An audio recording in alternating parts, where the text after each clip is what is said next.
shot away, score! Daniel Alfredsson ends the game in overtime and sends the Ottawa Senators to the Stanley Cup Final for the first time in franchise history. Welcome to Sens Talk. My name is Brandon and I'm your host.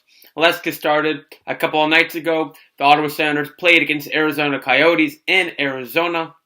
Senators are playing back-to-back games in this night. The last game they played was against the Dallas Stars where they beat them 5-2. Senators are trying to go 5 games in a row with a winning streak. 11:30 into the second period though, Brendan Perlini, after great saves by Condon in the first period as he started this game, Perlini beats Condon 5-hole on a little trick play at the hash marks, 1-0 Coyotes. This one assisted by Thomas Reeder and Jay Martinuk. Less than a minute later, though, Jean-Gabriel Pageau bats it and bar down past Zach Smith. This one assisted by Freddie Claesson and Erik Karlsson. Claesson's been hot whenever he's been playing. He's been playing spectacular. Ottawa ties it at 1. Pageau's third goal in his last 3 games, his 9th of the year. Tie game at 1. With less than 2 minutes to go in the second period, though, Lawson Crouse, who the Coyotes got from the Florida Panthers this season in a trade, scored, just got it past the goal line on a wraparound at Condon, assisted by Juris. The game is now in favor of the Coyotes again. It's 2-1. Going into the third period, the Coyotes have not lost in regulation after leading after 2 periods. Senators are going to try to reverse that. They did well so far. 13 minutes in, Erik Karlsson scored, assisted by Jean-Gabriel Pageau, and the game is tied up at 2. He was wide open on the net, no one there to get him, as Chris Dedonico, who made his NHL debut today after 10 years battling to get back in the NHL after being drafted by the Maple Leafs in the 6th round,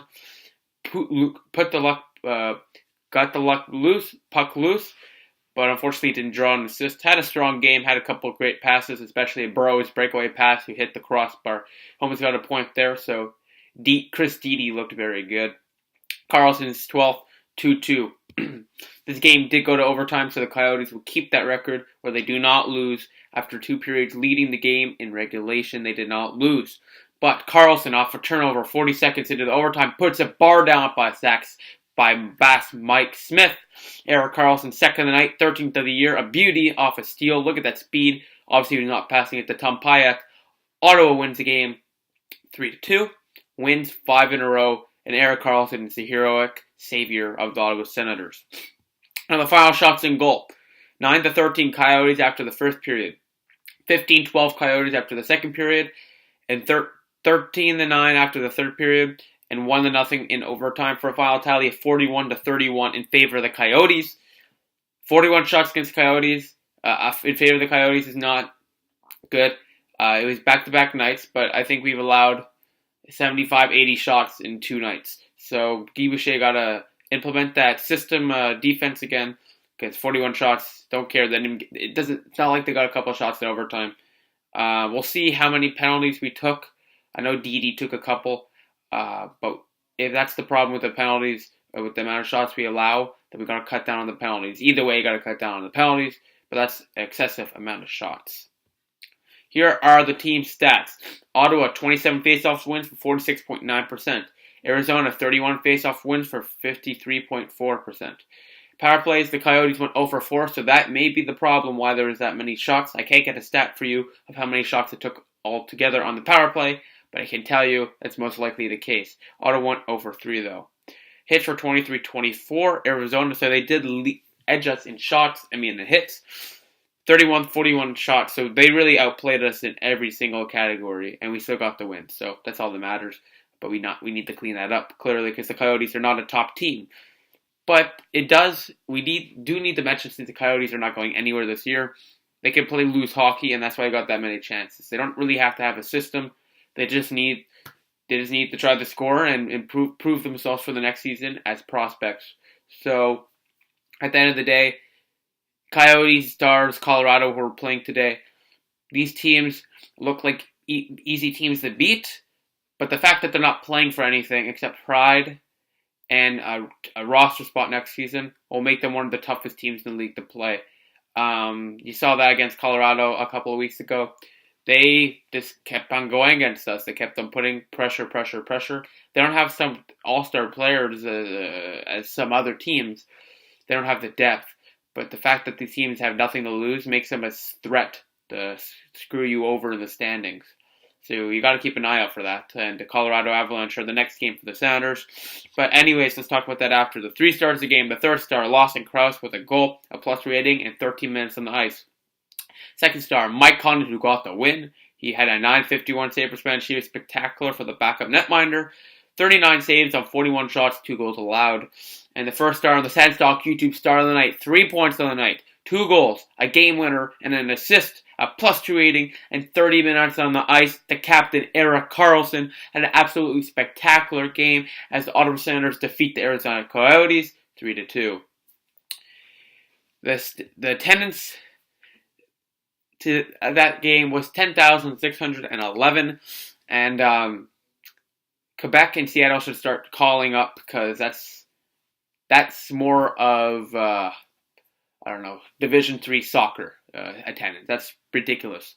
NHL, a capable 20,000 person arena, shouldn't have half of it sold. Absolutely ridiculous. Coyotes. Gary Bettman has already said that the Coyotes cannot stay in Glendale. I think they should get the hell out of Arizona. I've seen it work before, but now this is not working out. They're losing too much money. The league's losing too much money. I do believe there are passionate fans in Arizona, but it's not enough to keep a franchise continuing. I believe a team in Quebec City would be nice, and then put one of the teams in the East right now to the West to even it out again. That's what I suggest. I'm just a blogger or a reporter, but that's what I suggest for what they should do, because Coyotes in Arizona is not working out. The Senators' record now is 38 wins. They tied the record of last year with 38 wins. That's how many we got last year. So with 60 games to go, it's pretty good. 22 losses and 6 overtime losses. The last 10, the Senators are 7-3-0. They've won 5 in a row, looking for 6 tonight against the Colorado Avalanche at 7 p.m. Eastern Time. The last Sens game, which I just mentioned, the Senators defeated the Coyotes 3-2 in overtime. Here are the standings as follows. Montreal, 68 games played. We have 2 games in hand. The 38, 22, and 8. 34 points. 84 points, sorry. Ottawa, 66 games played. 38, 22, and 6. 82 points. We're 2 points behind. 2 games in hand. 4 points right there. We play Montreal 3 times in 1 week this month. Looking good, guys. We might actually win the division. Boston, 67 games played, 35, 26, and 6, 76 points. We have a nice cushion now. We have 6 points ahead for second in the division. Senators are really, if they could get a couple more wins in a row, they're looking extremely good for a playoff spot. It doesn't look like they can fall out at all. But we'll talk about that in a second. Toronto, 66 games played, 30, 22, and 14, 74 points. Tampa Bay, 66 games played, 31, 26, and 9, 71 points. And I won't, 66 games, Florida, 66 games, 29, 26, and 11 for 69 points. Now, I'm not going to talk about Buffalo or Detroit, who are lower than those standings as I just followed, because they have really no chance of making the playoffs. And I want to get to the wild card standing for the division, for the Eastern Conference, because I want to tell you how big of a cushion we have. So right now we are up by 6 points over the Boston Bruins. The last wildcard team is 75 points. We have 82, 7-point cushion. In fact, we have a couple games in hand on them as well. So a 7-point cushion, looking good for the Ottawa Senators. They can't, unless they go through a free fall like the Montreal Canadiens did in December last year. Looks like we may be pushing for a playoff tickets very soon. So save your money for those playoff tickets. It's looking good for the Ottawa Senators. Thank you all for watching. Please follow us on Twitter at @Senstock_ for live tweeting updates of the games and, of course, breaking news. Please like us on Facebook at Senstock, add us to your circles on Google Plus at Senstock. Click the big red button down there, subscribe to us. Like this video, share this video wherever you share cool stuff. Please check out our website, SensTalkCentral.com. I'd really appreciate it. Please check out our Instagram sponsor, Sens.Central. Please check it out. Great Instagram page. And of course, click right here for the latest Senstock YouTube video, and right here to subscribe to us. Thank you all for watching. I appreciate it. I'll see you next video. Senators defeat the Coyotes 3-2. Go Sens go.